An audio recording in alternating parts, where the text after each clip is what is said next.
নমস্কার বন্ধুরা, রসনালয়ে আপনাদের অনেক স্বাগত। আজ আমি আপনাদের জন্য খুব সুন্দর একটা চিকেনের রেসিপি নিয়ে চলে এসেছি। সেটা হলো হান্ডি চিকেন। যদিও আমি আপনাদের সঙ্গে আগে হান্ডি মাটনের রেসিপি, যেটা বিহার স্টাইলে, চম্পারন স্টাইলে বানানো হয়, সেটা শেয়ার করেছি। আজ আমি সেই একইভাবে হান্ডি চিকেনের রেসিপি শেয়ার করব। তো চলুন শুরু করি। প্রথমে আমি এখানে 1 কিলো চিকেন নিয়েছি, তাকে ভালো করে পরিষ্কার করে ধুয়ে নিয়েছি। সঙ্গে নিয়েছি সর্ষের তেল, হলুদ, জিরে ধনে একসঙ্গে বাটা, কাঁচা লঙ্কা বাটা, থাকছে আদা বাটা, কাশ্মীরি লঙ্কা গুঁড়ো, রসুন বাটা, টক দই, পরিমাণ মতো লবণ, দুটো গোটা রসুন ভালো করে ধুয়ে পরিষ্কার করে নিয়েছি, 3-4টে কাঁচা লঙ্কা। এবার থাকছে গোটা মশলার মধ্যে তেজপাতা, মৌরি, লবঙ্গ, এলাচ, ছোটো এলাচ আর দারচিনি, আর গোটা এদিকে থাকছে জায়ফল, জয়িত্রী, আর থাকছে গোলমরিচ আর স্টার অ্যানিশ। সঙ্গে বেশ কিছুটা পেঁয়াজ আমি এখানে কুচিয়ে নিয়েছি। কুচানোটা খুব মিহি করিনি, মোটামুটিভাবে কুচিয়েছি। এবার যতটা তেল আমি নিয়েছিলাম সবটা একসঙ্গে কড়াইয়ে খুব ভালো করে গরম করে নিলাম। গরম করে তেলটা ঠান্ডা হতে দিলাম।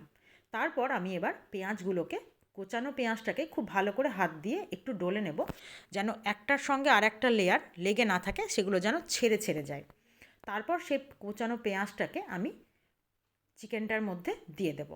এবার দিয়ে দেব 2 টেবিল স্পুন কাঁচা লঙ্কা বাটা, তার সঙ্গে দেব 1 টেবিল স্পুন আদা বাটা, আর দেব, আমি আপনাদেরকে আজকে অবশ্যই পরিমাণগুলো বলে দিচ্ছি, আর দেব 2 টেবিল স্পুন জিরে আর ধনে একসঙ্গে বাটা। এখানে এটা আমি 1 কেজি চিকেনের পরিমাণগুলো আপনাদেরকে বলে দিচ্ছি। সঙ্গে থাকছে 2 টেবিল স্পুন রসুন বাটা। আপনারা এবার বাকিটা আপনাদের নিজেদের পছন্দ অনুযায়ী কম বেশি করে নেবেন। সঙ্গে নিয়েছি এবার এখানে 50 গ্রাম টক দই আছে। টক দইটাকে খুব ভালো করে ফেটিয়ে নিয়ে আমি এর মধ্যে মিশিয়ে দিলাম। সঙ্গে থাকছে পরিমাণ মতো হলুদ।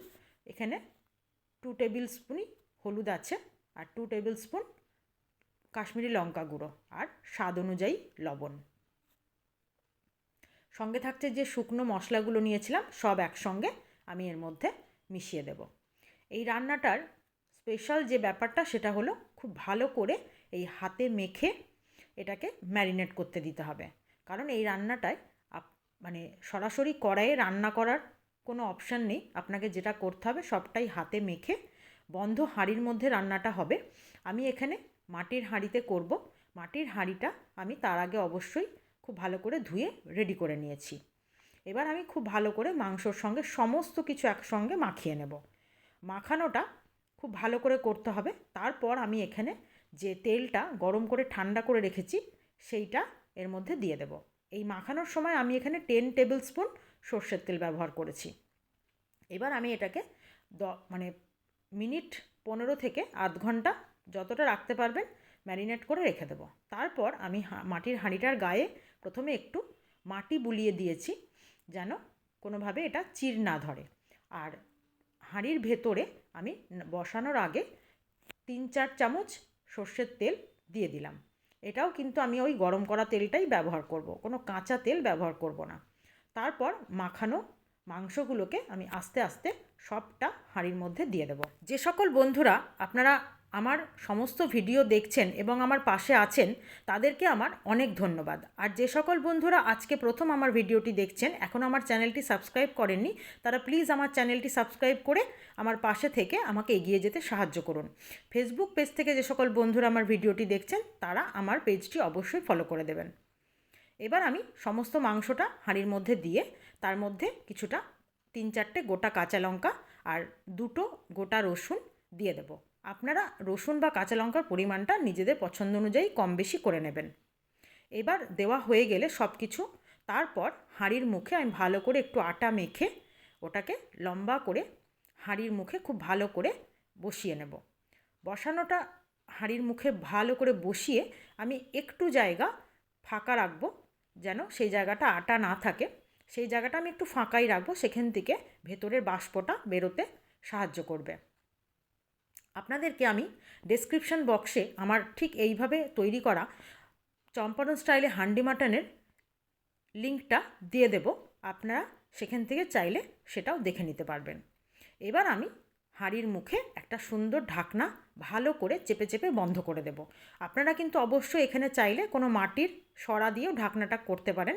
আমার কাছে মাটির সরা না থাকায় আমি একটা স্টিলের এই মাপের ঢাকনা দিয়েই বন্ধ করলাম। আর বন্ধ করাটা এমনভাবে করতে হবে যেন কোনোভাবেই হাওয়াটা ভেতর থেকে না বেরিয়ে যায়। এবার আপনারা গ্যাসের ফ্লেমটা দেখুন, আমি একদম লো টু মিডিয়ামে রেখে আমি এটাকে বসিয়ে দিয়েছি। আর ঠিক যে জায়গাটুকু আটাটা দিইনি, ফাঁকা রেখেছি, সেখান থেকে দেখুন ঠিক প্রেশার কুকারের মতন করে একটু একটু করে ভেতরের বাষ্পটা বেরোচ্ছে। এইভাবে আপনাদেরকেও ফাঁকা রাখতে হবে।